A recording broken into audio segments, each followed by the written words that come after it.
Hi guys, good morning. Gagawa ko ng ice kasi nakuha ko na yung mga ice.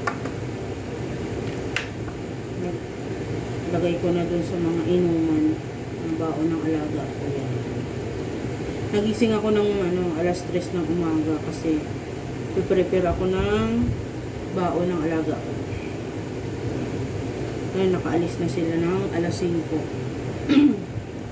Alas 5 kasi sila umaalis, kaya dapat maaga pa lang nakaprepare na yung baon, lunch, breakfast, snack. Yan. Kaya maaga akong gumising. Ngayon, ito na ang ginagawa ko. Magliligpit na ako ng kalat. Maglagay muna ako ng ice. Ayan. Para may ice na ako. Maubos ang ice ko. Ayan guys, ganyan ang itsura ng kusina ko pag umaga. Ayan, kasi dami kong piniprepare na pagkain. Mamaya ko na yan liligpitin. Ayan, ganyan kami pag umaga. Mamaya liligpitin ko na yan. Unahin ko muna tuyuin yung banyo kasi kailangan matuyo eh. Ayan guys, dito na ako sa CR. Tutuyuin ko muna ito kasi hindi pwede hindi matuyo kagad. Ayan. Dito, pagkatapos maligo, kailangan tuyuin agad yung glass kasi napangit pagka na intact yung tubig. Kaya kailangan punasan. Ito yung pampunas ko dito guys. Pero mayroon kaming ganito para pangalis ng tubig. Ayan. Ganyan lang. Diba? Ayan. Excuse me.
Kailangan tanggalin mo agad yung buhok doon sa butas ng para hindi malaglag.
Ayan guys, tapos ko na sa loob. Ayan. Kailangan lagi tuyo yan para hindi mantsa yung tubig.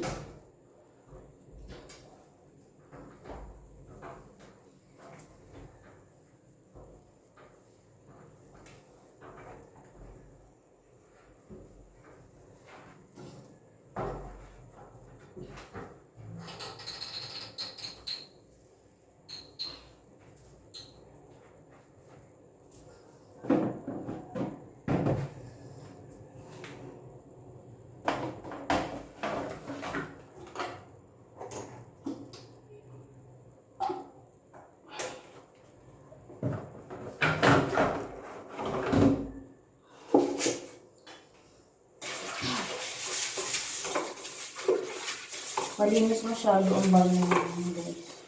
Hindi madumi. Malinis masyado yung amot.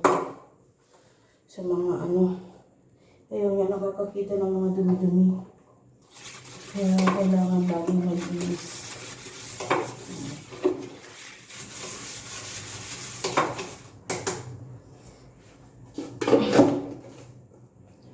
Para hindi siya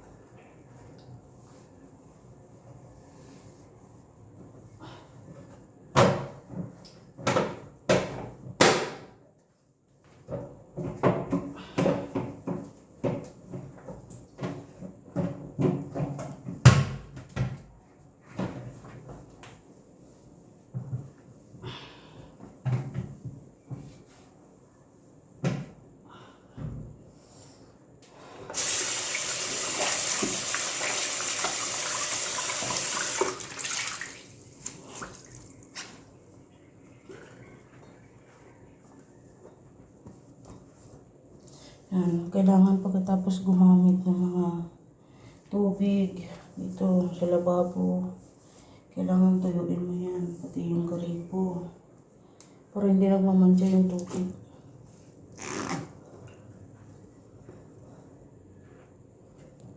Ayan, tapos na ako dito guys, sa baba naman ako ulit, tapos hindi naman hugasin ko.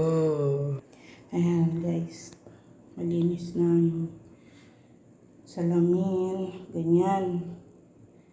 Kailangan lang yung pupunasan para hindi madumi tingnan, para hindi nagmamantsa yung tubig. Yan. Ganyan. Maghuhugas na ako sa baba. Yan. Tapos na ako guys sa CR. Dito na ako sa baba. Tapusin ko na yung aking gagawin. Yan.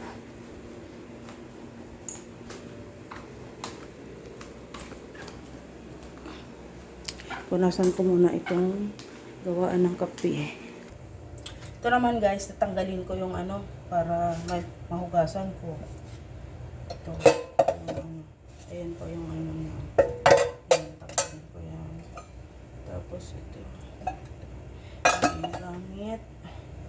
Yan, mat. Hugasan para hindi yung dumi. Tapos, itong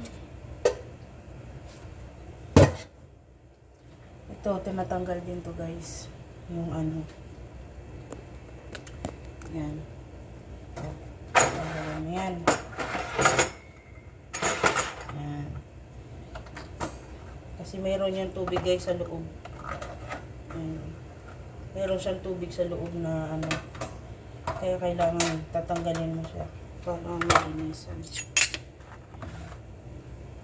Tapos ito naman guys yung pamunas dito.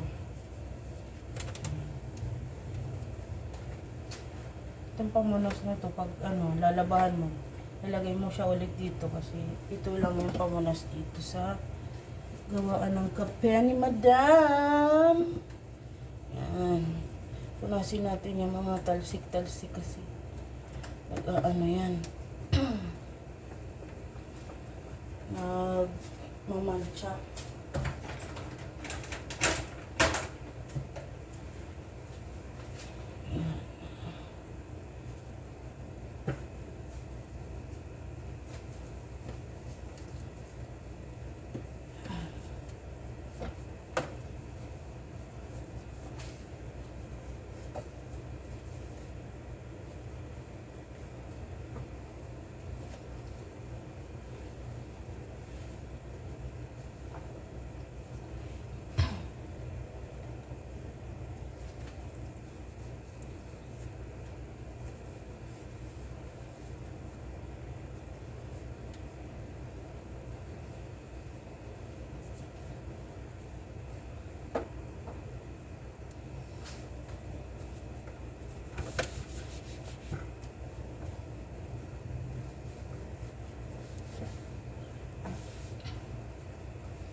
Pagkatapos gamitin to guys, lilinisan mo kaagad kasi magmamantsa yung mga mga talamsik niya. Mahirapan ka nang tanggalin pagka hindi mo tinanggal agad yung dumi.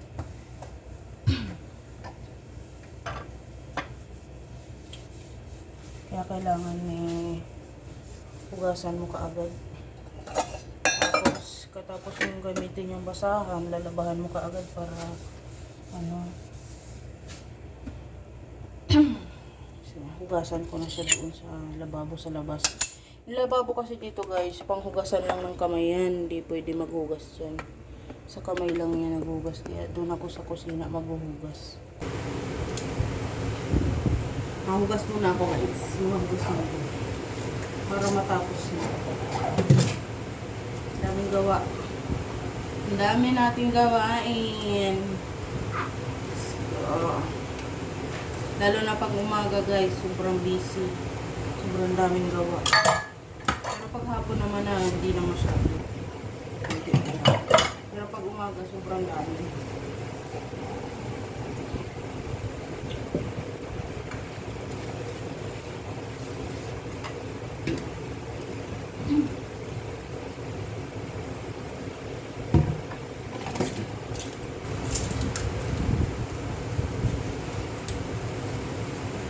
Lalabas ko na din naman yung lalagain kong baka. Para yan, baon ng alaga ko bukas panghalian niya. Papalambutin ko na siya ngayon. Para bukas iinitin ko lang.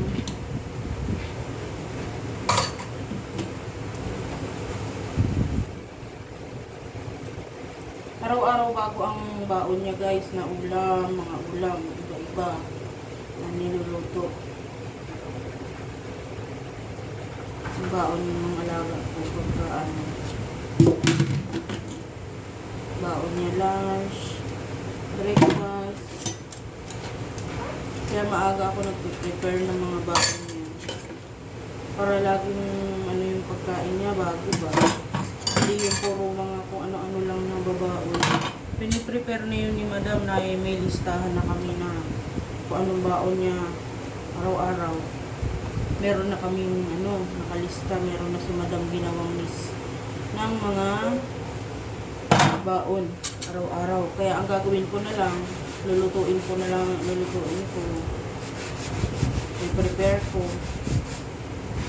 Hindi na mahirap pag-isip kasi meron ng listahan. Patingin na lang ako doon sa ginawang list ni madam. Anong baon ngayon, bukas, gano'n. Mas mabilis ang trabaho pagka meron ng hindi ka na mag-iisip ba.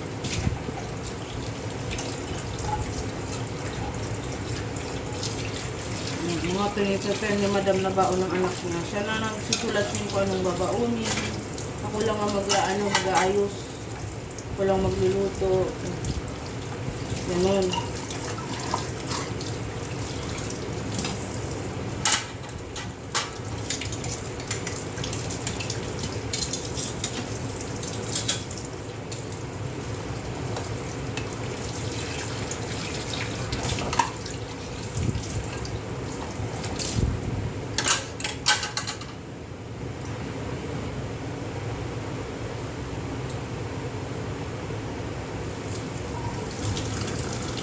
Ito yung guys, yung padsa, yan.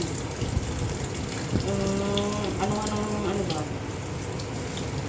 Lagayan. Pagka ng kape si madam, dito niya, yan, para magpantay. Para magpantay yung kape doon. Dito. Doon niya itutok-tok.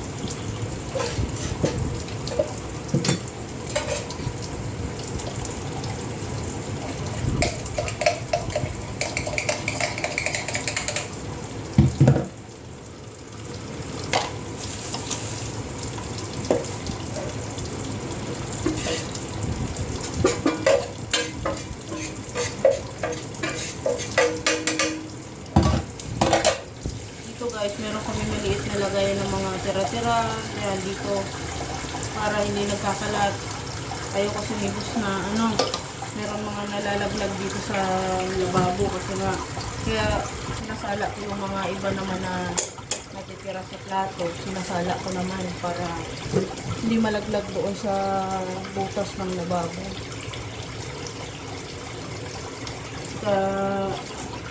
Kahit na mayroon siyang ganito ba, kailangan mo pa rin salain yung mga ano, tira-tira pa magbabara. Yan. May tubig kasi to guys. Ayan o. Ang galing yan. Mayroon siyang tubig. O, diba? Kaya lagi araw-araw ililinis. Gumagawa si madam ng kape niya. Yan. Mapapansin nyo guys, lagi may mga basahan yung pinapatungan ko kasi para hindi magasgas yung tiles. Kaya lahat ng pinapatungan ko, nilalagyan ko ng basahan. Kasi pagka hindi ko nilagyan ng basahan, baka magasgas yung tiles. Mahirap linisin guys, tsaka ano, matanggal yung gasgas pagka ano, kaya nilalagyan ko na ng mga basahan. Madumi kasing tingnan pagka may mga gasgas.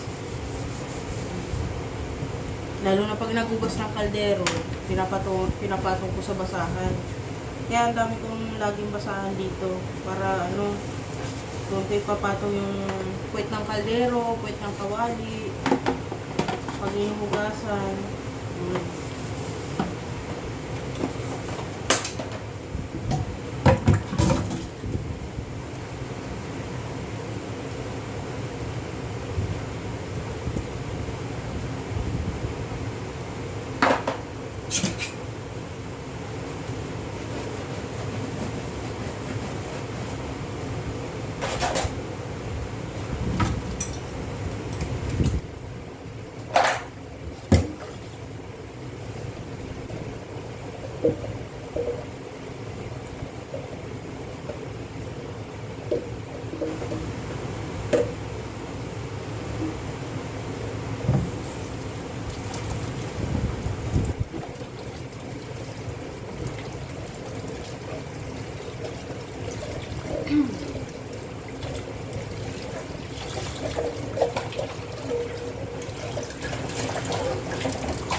So, ayun guys. Tapos ko na siyang hugasan. Mga kawali naman ang aking hugasan.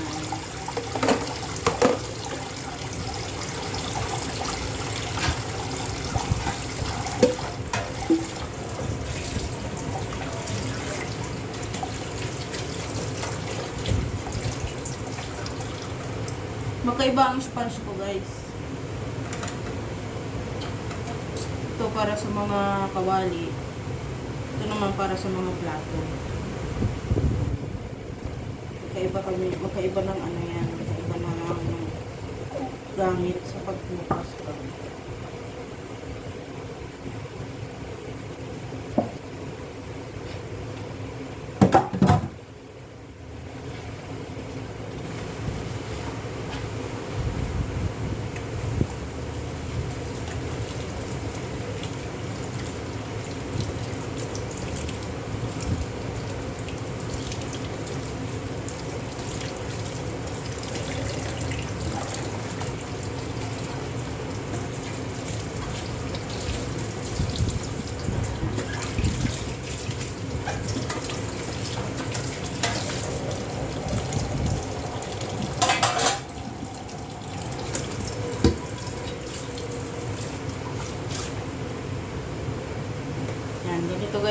papatong mo yung kawali dito sa basahan. Kasi pag di mo siya nilagyan ng basahan, gagasgas yung tiles, magagasgas siya. Kasi pag ganun, galaw siya ng galaw ba, pagka nililinis natin yung kawali, galaw siya ng galaw. Gagasgas yung tiles. Kaya nilalagyan ko ng basahan. Para hindi siya magkaroon ng gasgas. Pangit kasi pag nagmansya lang. Namansya yung ano. Mapangit pagka mga magasgas na yung tiles.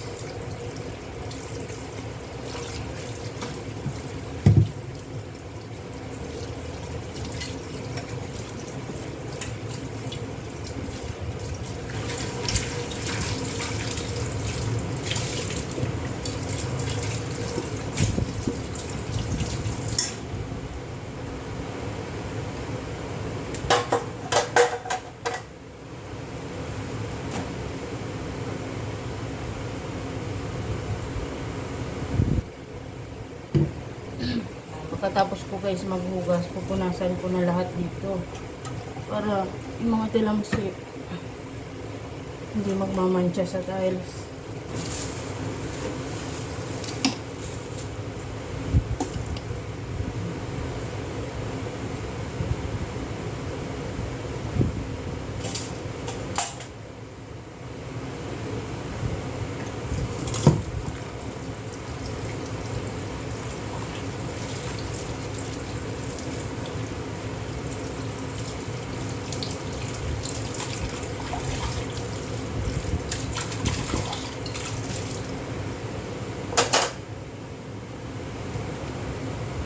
Sabunin ko din yung mga basahan. Ito yung sabon ko sa mga basahan.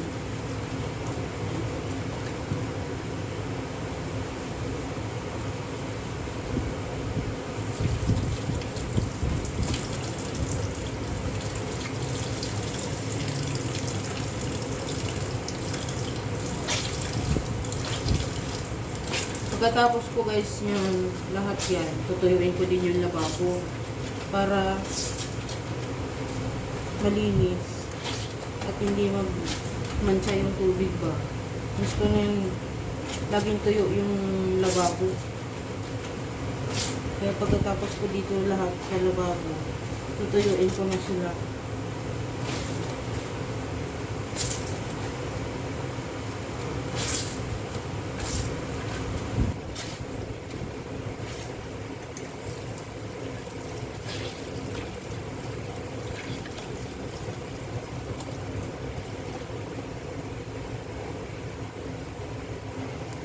So, ayan guys, tapos na ako magbugas. Ayan, nalinis na yung aking lababo.